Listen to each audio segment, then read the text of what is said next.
13 years and I'm still trying to get to understand it. I tried looking for it, but I got lost one time. Yeah, so. That's the answer for most people. Yeah. And what was it like being down there, and was it confusing? It was confusing, yeah.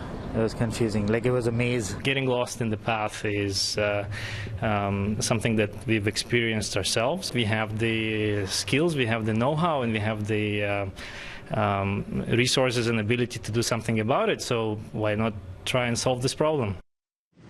I got to tell you, I've lived in Toronto all of my life, but there is one thing that I just can't seem to conquer, and it seems that I'm not alone, and that's the path, the network of corridors underground through parts of the city that's supposed to be a convenient way to get around indoors, but is a bit of a nightmare to navigate for some people. Well, you just heard from a gentleman who decided to do something about it. He created an online tool called PathMap, pathmap.ca, to help people navigate the path. We thought we would test it out.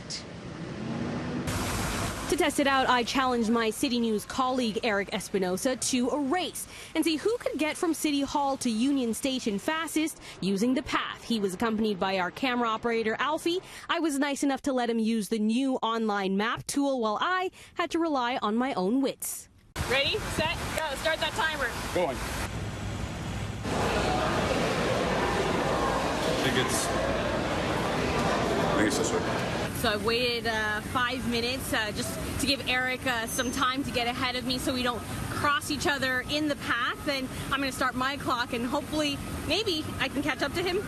I don't know, maybe not. We're at City Hall. I guess I can just follow this through First Canadian Place. Okay, my strategy is basically just to walk south, whatever I think south is. I want to say this way. I'm a little nervous because the path forced me to either go left or right, so now I turned left, so now I'm walking, I think, east. I think you're a little lost. I definitely took a wrong turn that completely threw me off. There's no continuation of the path here, I don't think. So I think we might have to go back. Okay, we're about like 17 minutes in, and I think we're halfway there. I see Janella. She's right over there. Okay, a lady just came. She saw me looking a little lost. She didn't want to be on camera, but she said, "You look confused. Do you need help?" And she pointed me to Union Station. The sign doesn't say it, but she said it is south, so I was on the right path. Let's go this way, let's go this way. On the other side of the wall.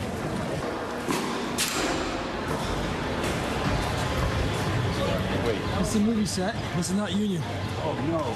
I can't cross the street. You have to go right. There she is. Later. So I just saw Eric, but I actually think he's going the wrong way because the sign says Union Station is this way, so I'm not going to follow him. Hustle. Right, left. Okay, I found the entrance to Union Station, but I'm meeting him outside at the clock tower. So I actually think I'm going to go up the stairs from here because I see outside here. Did you win? I think so. I mean, we saw Janella at one point, but then we lost her.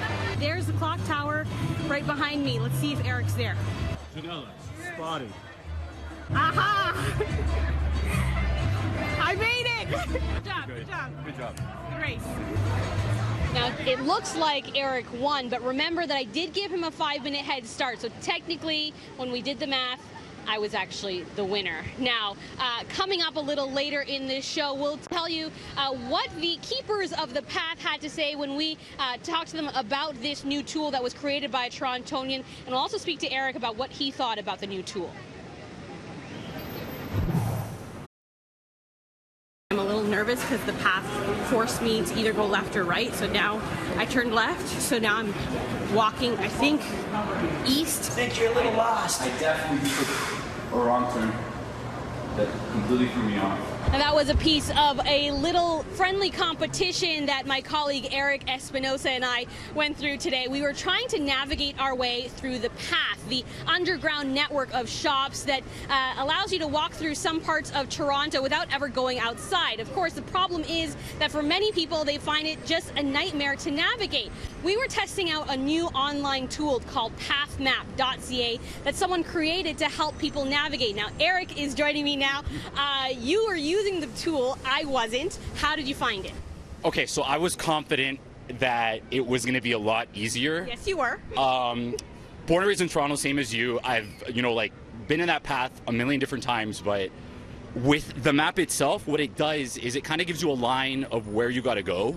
So if you're not from here, if you don't know where north, south, east, west is, it can kind of be troublesome. You have to already know how to read a map. Exactly. So I think at one point I'm trying to follow this line. It didn't help me because it doesn't say exactly where you are as you're going through it.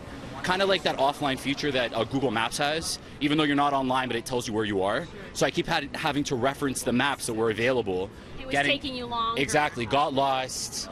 Saw you in front of me. So, I mean, it's and let's just point out that technically I did win. Technically. It was a good idea, but I think there's just a little bit of things that need to be picked up on it. Yeah. Thanks for the review, Eric. Now, we did speak with the creator of the apps, and they say they are working on other features, including turn-by-turn navigation that would give you directions. Turn right at Tim Hortons, turn left at the Shoppers Drug Mart, things like that. This is really just at the beginning stages. Now, we also reached out to the Financial District BIA, which oversees the path. They are not associated with this app, though the creators say they have reached out and they're hoping to connect with them to make it official. Now, the Financial District BIA says one of their challenges is that the path is made up of a number of different private businesses, so they always have to engage with each building separately. So, for example, they are actually in the process of creating better maps that they want to install, and they have already installed some, but they're still negotiating with some of the other buildings to get those installed. So if you are planning to use the path, you can try out the new map tool. It's called pathmap.ca. I'm Janella Massa for City News.